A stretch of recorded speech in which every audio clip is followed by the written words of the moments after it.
I was 17 when I learned that love in my family came with a price tag. Not loyalty, not care, just the cost of what I could do for them. It was a humid August morning when my mother barged into my room, waving a lease agreement in one hand and a calculator in the other.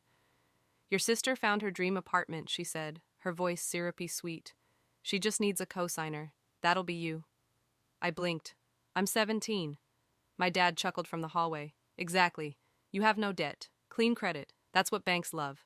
They'd always talked over me like that, like I was a tool, not a daughter. I hesitated. What if she doesn't pay? Mom's smile snapped into a scowl. "Don't be dramatic, Alyssa. It's not about her paying. It's about family. She's your sister."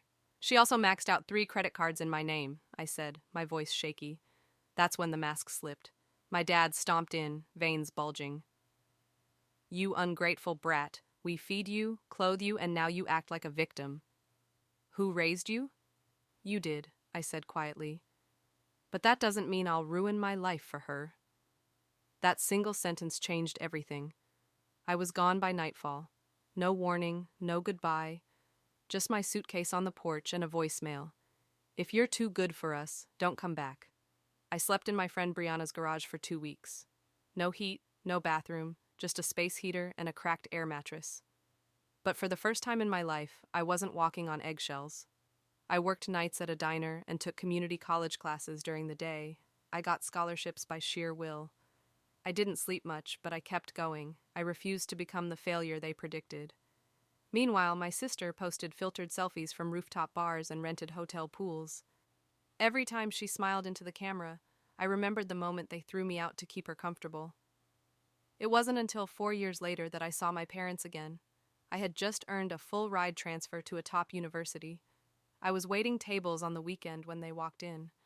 Mom wearing pearls like it was still Sunday Mass. Dad carrying himself like nothing had ever happened. "Alyssa," Mom said, her tone fake light.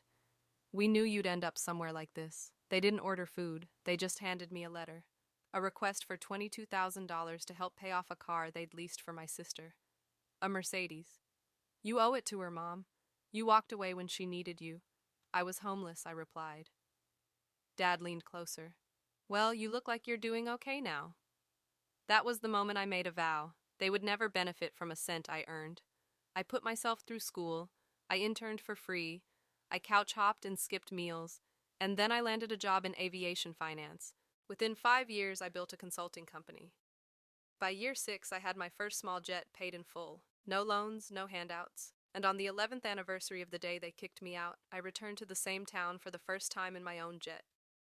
They didn't recognize me at first, not until the pilot opened the door, and I stepped out in heels they couldn't afford if they sold their house. Their jaws dropped, but I wasn't there to talk. I was there to collect something they forgot they owed me a long time ago: respect.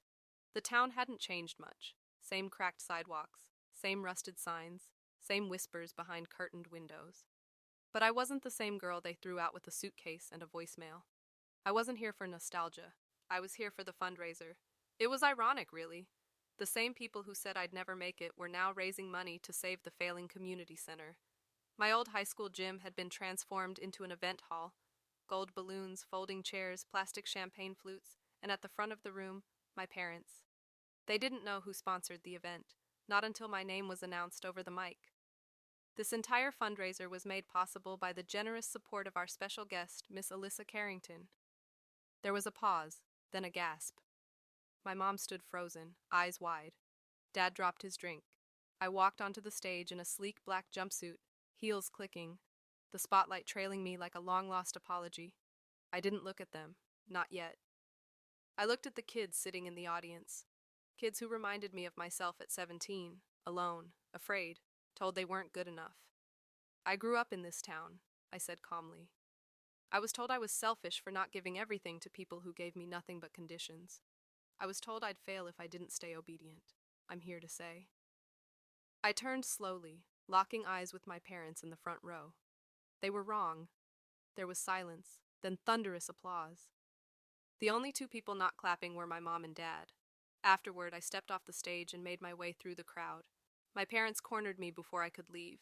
"Alyssa," my mom started, her voice trembling. That speech was dramatic. I smiled. "Thanks. It was honest. You embarrassed us." My dad snapped in front of the whole town. You kicked me out when I was a teenager for saying no, I said, and then asked me to pay for a car I couldn't even sit in. Mom scoffed. It was just a Mercedes, it wasn't even new. I blinked at her. Do you hear yourself? Then she dropped her real agenda. Look, she said quickly, we're behind on the house. Your father's pension didn't come through. We thought maybe now that you're doing well, my dad added, you could float us a bit. I laughed, not cruelly, not loudly, just sadly. You made your choice 11 years ago. You chose my sister's comfort over my safety. You laughed when I had nowhere to sleep. You haven't changed. You just ran out of money. You're our daughter, my mom whispered. No, I said. I was your backup plan, and now I'm your last resort. I left them standing in that hallway, mouths open, hands empty, but it wasn't over yet. 3 days later, my lawyer served them a notice. The house they were begging to keep, they didn't own it anymore. Turns out their mortgage had gone into default and the property had been quietly bought by one of my investment arms 6 months ago, a shell company. They never saw it coming. I gave them 30 days to vacate. And as poetic as that sounds, it wasn't about revenge. It was about reclaiming the power they stole when I was 17. It was about making sure the girl they abandoned never again had to wonder if she was enough. And just as they once shut a door on me, I shut one behind them. Only this time it was marble and gold, not wood and chipped paint. They stood on the lawn that day, bags packed, staring at the house like it had betrayed them. But it hadn't. I had just taken back what was always mine. The day I landed in a private jet back in my hometown, it wasn't supposed to be dramatic. But life has a way of handing you full circle moments. Moments that echo with every "you'll never make it," every slammed door, every tear you swallowed in silence. The jet landed just outside the old regional airport. I stepped down the stairs wearing a crisp white suit, designer sunglasses, and heels that clicked like punctuation marks.